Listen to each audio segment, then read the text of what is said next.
In this question, we've been told that a nutritional expert believes that children ate healthier in the past. This is measured by the number of kids that eat 5 portions of fruit and veg per day.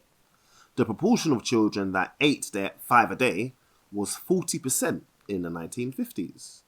And the nutritional expert believes that that proportion is now lower.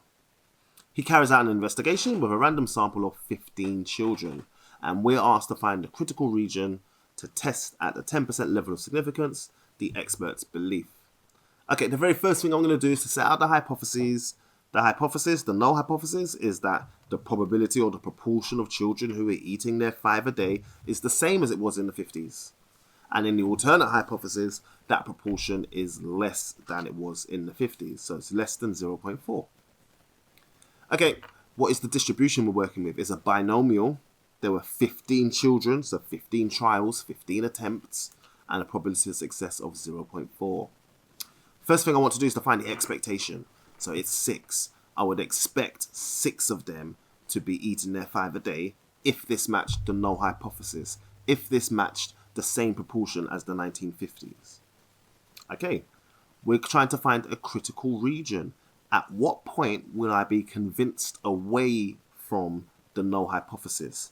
At what point is it sufficiently far away from 6, sufficiently far away from the expectation that we start to think something strange is happening? The level of significance is 10%. So we're going to test down here, and we're trying to find a value that will give us a region here that is less than 10%. Okay, this unknown value for something that is less, let me make that less than 10%. Okay, we're going to do a little bit of trial and improvement. As we make our way through some options on the calculator, we realize that the probability that x is less than or equal to 3, that's the first time it becomes less than 10%. So 0.0905. Critical region, x is less than or equal to 3. If we did any sort of hypothesis test, if we were to get an observed value of x that was less than or equal to 3, so either it was 0 or 1 or 2 or 3, we would reject H0. That would be our conclusion.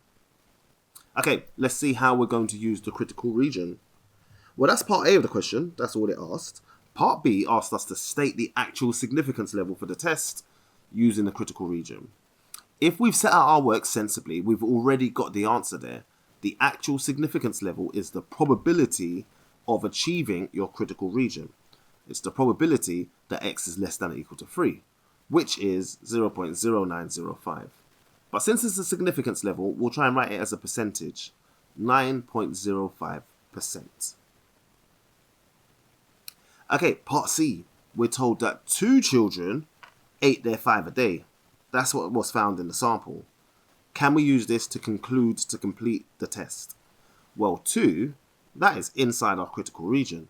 That was one of those values that I said would be significant. That's one of those values that would cause us to reject H0. 2's in the critical region, we have a significant result. That means we have enough evidence to reject H0. H0 said that the proportion was the same as it was in the 1950s. If we're rejecting H0, we're saying that that proportion has reduced. We have enough evidence that the proportion of students who are eating their 5 a day, who are eating healthily, has reduced in comparison to the 1950s. So, just making sure that we are finishing off with a sentence that is in context. It refers back to what we were actually asked to test. It refers back to the nutritionalist's original belief about the proportion being lower. And as long as we can do that in context, we'll pick up all of our marks.